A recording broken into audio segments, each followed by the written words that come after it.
ఇప్పుడే country delight యాప్ని download చేసుకోండి. Download the country delight app now.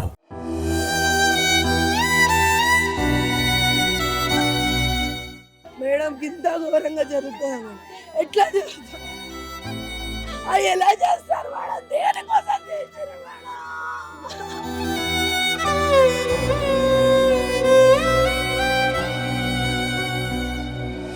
అంటే ఆడపిల్లకి రక్షణ లేదా మేడం?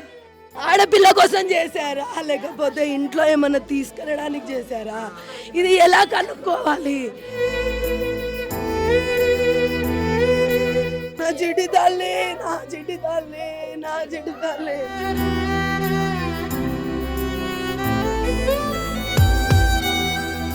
11:30కి టిఫిన్ తీసుకొని వెళ్తుంది. ఆ 10కి వచ్చి ఎప్పుడు చేసిపోయిండో ఏమో అర్థమైతే లేదు.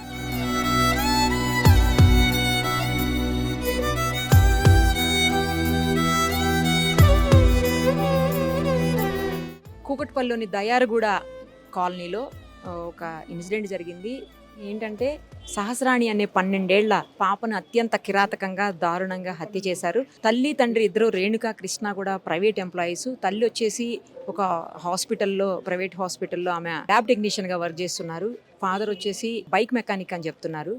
సో వాళ్ళకు ఇంకో బాబు కూడా ఉన్నాడు. అయితే ఆ పాపకి ఈరోజు స్కూల్లో స్పోర్ట్స్ డే సందర్భంగా హాలిడే ఇచ్చారని, అలాగే ఆ పిల్లోడు మాత్రం స్కూల్కి వెళ్ళాడు. ఆ బాబుకి లంచ్ బాక్స్ తీసుకెళ్ళమని చెప్పేసి లంచ్ బాక్స్ అంతా రెడీ చేసి క్యారేజ్ కూడా రెడీ పెట్టి వాళ్ళ మదరు డ్యూటీకి వెళ్ళిపోయారు, ఫాదర్ కూడా వెళ్ళిపోయారు. ఆ సమయంలోనే 12:30 వరకు కూడా బాబుకి లంచ్ బాక్స్ ఇవ్వకపోయేసరికి స్కూల్ నుంచి ఫోన్ వచ్చిందని అప్పుడే ఫాదర్ ఇంటికి వచ్చి ఏంటి లంచ్ బాక్స్ ఎందుకు ఇవ్వలేదని వచ్చి చూసేసరికి ఆ పాప ఇదిగో ఇదే రూమ్లో విగతక జీవిగా పడి ఉన్నటువంటి పరిస్థితి.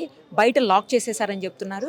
4-5 చోట్ల అమ్మాయిని కత్తితోటి ఘాట్లు, చాలా పెద్ద పెద్ద ఘాట్లు ఉన్నాయి. అలాగే మెడ మీద కూడా కత్తితో కోసేసినటువంటి పరిస్థితి. అయితే కింద నుంచి ఇది 3rd ఫ్లోర్లో ఉంది ఈ బిల్డింగ్. పైన 2 రూమ్స్ పెంట్ హౌస్ లాగా ఉంది, 2 రూమ్స్ ఉన్నాయి. కింద నుంచి 3 ఫ్లోర్స్ వరకు ఎలా వచ్చారు, ఆ వచ్చిన వ్యక్తులు ఎవరు అనేది కూడా ఇప్పుడు అర్థం కాకుండా ఉంది. వాళ్ళ మదర్ కూడా మాకు ఎవరితోటి ఏం ఇష్యూస్ లేవు, చుట్టుపక్కల కూడా ఎవరితో ఏం గొడవలు లేవు, చిన్న చిన్న ఏమన్నా పిల్లలు గొడవ పడితే పడుతుండొచ్చేమో కానీ మాకైతే ఏం లేవని చెప్తున్నారు. ఇంకొకటి ఇందులో లోపల బంగారం కానీ లేకపోతే డబ్బులు కానీ ఏమన్నా పోయినాయా అని చూసుకునేటువంటి పరిస్థితుల్లో కూడా ఆ పేరెంట్స్ కానీ లేకపోతే వాళ్ళకి సంబంధించిన వాళ్ళు కూడా ఎవరూ లేరు. ఎందుకంటే ఆ పాప చనిపోయిన షాక్లోనే ఉన్నారు అందరూ. నేను ఎప్పుడు రెగ్యులర్గానే ఇలా మా పిల్లల్ని వదిలేసి వెళ్తున్నా, పైన ఆడుకుంటారు పిల్లలు అని కూడా చెప్తున్నారు. మరి ఎవరు వచ్చారు, ఎందుకు వచ్చారు, ఎలా వచ్చారు అనేది కూడా అర్థం కావట్లేదు. ఎందుకంటే బిల్డింగ్లో సీసీ కెమెరాలు లేవు. అలాగే ఈ బిల్డింగ్ని ఫేస్ చేసేలాగా ఎదురుగుండా కానీ పక్కకు కానీ ఎక్కడ సీసీ కెమెరాలు కనిపించట్లేదు. ఉన్నటువంటి సీసీ కెమెరాలు కూడా కింద కిరాణా షాప్ ఒకటి ఉంది, తర్వాత ఇంకొక పక్కన లేన్లో ఒక సీసీ కెమెరా ఉంది, కానీ అవి రెండు కూడా అదర్ సైడ్ ఫేస్ చేసి ఉన్నాయి. ఇంకొకటి ఇటువైపు ఫేస్ చేసిన ఒక కెమెరా ఉంది, కానీ అది బ్లర్డ్గా కనిపిస్తుంది, దాంట్లో ఏం విజువల్స్ కనిపించట్లేదని చెప్పేసి ప్రాథమికంగా పోలీసులు చెప్తున్నటువంటి సమాచారం. ఇంకా పూర్తిగా అవన్నీ తీసి చూస్తే ఏమన్నా తెలుస్తుండొచ్చు ఎవరొచ్చారు ఏంటి అనేది. జనరల్గా కింద నుంచి 3 ఫ్లోర్స్ వరకు రావాలంటే కింద floor, first floor, second floor ఇవన్నీ దాటుకొని రావాలి. మరి అంత టైంలో కూడా ఎవరు చూడలేదా అనేది అర్థం కాని విషయము. ఇంకోటి ఆ పాపని ఇప్పుడు కనిపిస్తున్నటువంటి విజువల్స్లో కనిపిస్తున్నటువంటి పరిస్థితుల ప్రకారం అయితే మాత్రం ఆ పాపనేమి లైంగికంగా ఎవరు దాడి చెయ్యలేదు అని చెప్పేసి కూడా పోలీసులు ప్రాథమిక సమాచారం అయితే అదే ఉంది అన్నట్టుగా అంటున్నారు. అది కూడా కరెక్ట్గా చెప్పలేకపోతున్నారు ఎవరు కూడా. బట్ ఇంకా వేరే ఏదైనా ఇష్యూస్ ఉన్నాయా, వాళ్ళకి ఏమన్నా ఫైనాన్షియల్ ఇష్యూస్ ఉన్నాయా, లేకపోతే వేరే ఏదైనా ఇబ్బందులు ఉన్నాయా అనేది మాత్రం ఏం తెలియట్లేదు. పోస్ట్ మార్టం కోసం ఇప్పుడు ఆ పాపని మార్చురీకి పంపించారు. అది అయిన తర్వాత ఇంకా పూర్తి సమాచారం, అంటే ఆమెకి ఏమన్నా లైంగిక దాడి అయిందా లేకపోతే ఎన్ని చోట్ల చేశారు, ఏం చేశారు అనేది ఇంకా పూర్తిగా తెలిసేటువంటి అవకాశం ఉంటుంది. మొత్తానికైతే లోపల క్లూస్ టీము ఆల్రెడీ ఇప్పటికే వర్క్ చేస్తోంది. ఏం జరిగింది, ఎలా జరిగింది అనేది క్లూస్ టీము లోపల సర్చ్ జరుగుతుంది, మనం చూడొచ్చు ఆ సర్చ్ను కూడా. సో చూశారు కదా, పోలీసులు క్లూస్ టీము మొత్తం లోపల ఉన్నటువంటి క్లూస్ అన్నిటిని తీసుకోవడానికి ట్రై చేస్తున్నారు. సేమ్ టైము బాడీని కూడా పోస్ట్ మార్టంకు పంపించారు. చాలా దారుణంగా, కిరాతకంగా, అనుమానాస్పదంగా పాపని చంపారు. ఎవరు చంపారు, ఎందుకు చంపారు, ఎందుకంటే ఈ మధ్యలో కొన్ని చుట్టుపక్కల వాళ్ళ నుంచి కొన్ని వినిపిస్తున్నది, ఎంతవరకు నిజమో తెలియదు కానీ చుట్టుపక్కలంతా కూడా గాంజా బ్యాచ్ తిరుగుతుంటారు, వేరే వేరే వాళ్ళు ఎవరెవరో తిరుగుతుంటారు, ఇష్టానికి ఎవరు పట్టించుకోరు అని అంటున్నారు. మరి అది ఎంతవరకు నిజమో తెలియదు. పోలీసులు కనుక పూర్తి స్థాయిలో దర్యాప్తు చేస్తే మాత్రం 100% ఈ అనుమానాస్పద మరణానికి కారకులు ఎవరు, ఏం జరిగిందనేది మాత్రం క్లారిటీగా, క్లియర్గా బయటకు వచ్చే అవకాశం ఉంటుంది. ఒక్కసారి వాళ్ళు తీవ్రమైన దుఃఖంలో ఉన్నారు, తల్లిదండ్రులు, వాళ్ళ బంధువులు అందరూ కూడాను. అసలు మాట్లాడేటువంటి పరిస్థితులు కూడా లేవు. కాకపోతే ఒక్కసారి ట్రై చేద్దాం, ఎందుకంటే అసలు ఏం జరిగింది, వాళ్ళ అనుమానాలు ఏంటి, ఆ పాపకు న్యాయం జరిగే దిశగా వాళ్ళు చెప్పేటువంటి సమాచారం ఏదన్నా పోలీసులకు క్లూ ఇస్తుందా, లేకపోతే ఆ దిశగా ఆలోచించేలా చేస్తుందా పోలీసులు అనే యాంగిల్లో చూడాలంటే మాత్రం వాళ్ళిద్దరూ కొంచెం మాట్లాడితే బెటర్ ఏమోనని అనిపిస్తుంది. ఒకసారి ట్రై చేద్దాము. మాట్లాడితే కనుక మనం కూడా ఏం జరిగింది అనేది కొంతవరకన్నా తెలుసుకునే అవకాశం ఉంటుంది. వాళ్ళ తల్లితోటి, తండ్రితోటి, అలాగే వాళ్ళ బంధువులతోటి మాట్లాడేటువంటి ప్రయత్నం అయితే చేద్దాం ఒక్కసారి. వీళ్ళు హాలిడే మేడం, వాళ్ళ స్పోర్ట్స్ లేదు, వాళ్ళకి స్పోర్ట్స్ జరుగుతుంది అని చెప్పి హాలిడే ఇచ్చారు. లేదు మేడం, 11:30కి టిఫిన్ తీసుకొని వెళ్తుంది, ఆ 10కి వచ్చి ఎప్పుడు చేసిపోయిండో ఏమో అర్థమైతే లేదు.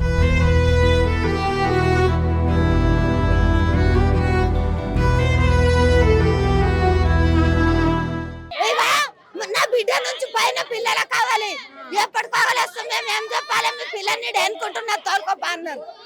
నా పిల్లని తోలిచ్చి రాళ్ళు, నా పిల్ల కావాలి ఉంటుండే పొద్దు నా పిల్లలకు. నా బిడ్డ పిల్లమ్మా, నా మన్మరాలమ్మా, నా మన్మరాలమ్మా, అమ్మా నాయమ్మ పిల్ల ఎప్పటి కావాలి ఉంటారంటే నా పిల్లని తోలుకపోయినా నా పిల్ల కావాలి ఉంటుండే. నాయమ్మ ఈడున్న మనుషులు నాయమ్మ మిరుపంగా చూస్తుండే కాదా, నాయమ్మ నాయమ్మ ఇదే దారి ఇతనే పోతాము, నాయమ్మ నాయమ్మ నా పిల్లకు నుంచి లాస్ట్ అక్కడ వరకు వెళ్ళి మరి వేరే వెళ్ళడానికి అయితే అంత పైకి వెళ్ళలేరు కదా మేడం, అంత చిన్న పాపకి వెళ్ళేసి చేశారు.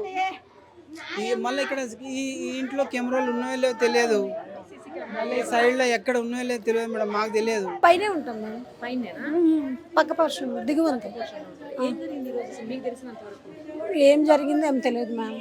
12:30కి ఆయన లంచ్ ఇవ్వడానికి వచ్చారంట. ఇంతలోగా అంకులు కేక్ వేసి పైన ఏమో ఏడుస్తున్నారో చూడుకో అంటే చూసేసరికి పాప బ్లడ్లో పడి ఉంది.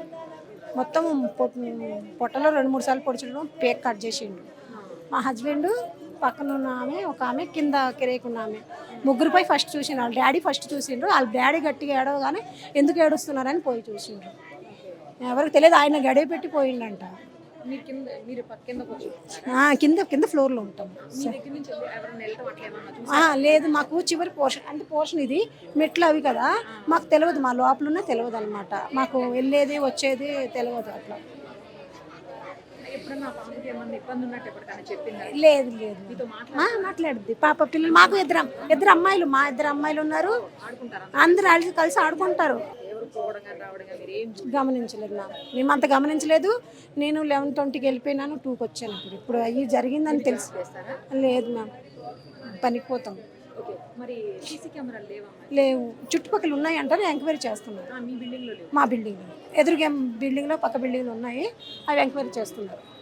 నేను ఇప్పుడే వచ్చానండి. వచ్చేసరికి మాకు ఫోన్ చేసిర్రు, తెలిసి ఇంకా హడావుడికి వచ్చేసాం అంతే. బాజు కేవి బేగంపేట. అంటే వాళ్ళకి స్పోర్ట్స్ మీట్ ఉందని కొంచెం బ్రేక్ ఇచ్చారు. కొంతమందికి ఉంది, ఇప్పుడు ప్రైమరీ సెక్షన్ కాబట్టి బ్రేక్ ఇచ్చారు.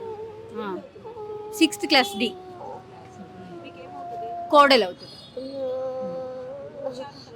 చాలా షార్ప్ పాప. నేను 4 రోజుల కిందట మాట్లాడిన. అది తెలీదండి, మీరే తెలుసుకొని వాళ్ళకి న్యాయం చేయాలి, పేరెంట్స్కి న్యాయం చేయాలి. మీరు మీడియా పర్పసే మాకు హెల్ప్ చేయాలి. ఏందనేది మీరు అది మనకు తెలీదండి. మేము ఇప్పుడే వచ్చాం, పైకి కూడా వెళ్ళలేదు. మేము వచ్చేవరకు బాడీని తీసుకెళ్ళారు. నాకు తెలిసి 4 years. వదిన జాబ్ చేస్తుంది, అన్నయ్య మెకానిక్ షాప్ ఉంది, ఉంటారు అట్లా ఉంటుంది. స్కూల్ ఏమీ లేదు, మరి ఏం జరిగింది అనేది మనకేం తెలీదు, మీరే హెల్ప్ చేయాలి. సుమన్ టీవీలో మీ పర్సనల్ అండ్ బిజినెస్ ప్రమోషన్స్ కోసం కింది నెంబర్కి కాంటాక్ట్ చేయండి.